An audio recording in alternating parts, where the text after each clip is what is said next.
Taïwan, c'est surtout une découverte pour moi. J'ai eu la chance, il y a quelques années, d'y aller par 2 fois et je me suis pris une calotte formidable. La production est très dynamique et ils font ça d'une manière absolument extraordinaire en utilisant tous les moyens du cinéma. C'est-à-dire qu'on va passer de l'animation à la fiction en passant par le documentaire avec un brio et une inventivité absolument bluffante.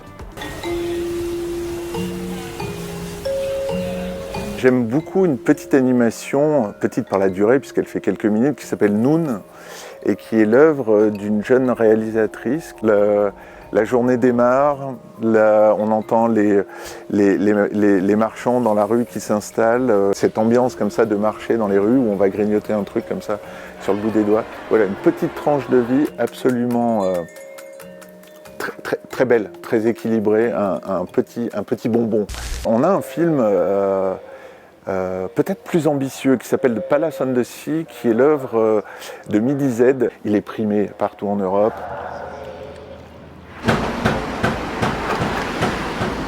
On suit une jeune femme qui déambule dans un espace bluffant. C'est une sorte de bateau immense qui est hacké dans le port de Kaohsiung. Il se passe des choses. Il faut être curieux, ça se découvre. Et le 3e film ça s'appelle Séance familiale. C'est l'histoire d'une équipe de tournage de télé-réalité française qui déboule dans une famille taïwanaise à Taipei, donc qui est la plus grande ville de Taïwan. Et on voit comment la famille se sert de cet événement dans leur vie pour en fait mieux communiquer entre eux. Donc ils renversent un peu la logique du truc. C'est vraiment très chouette. C'est un très bon moment de cinéma.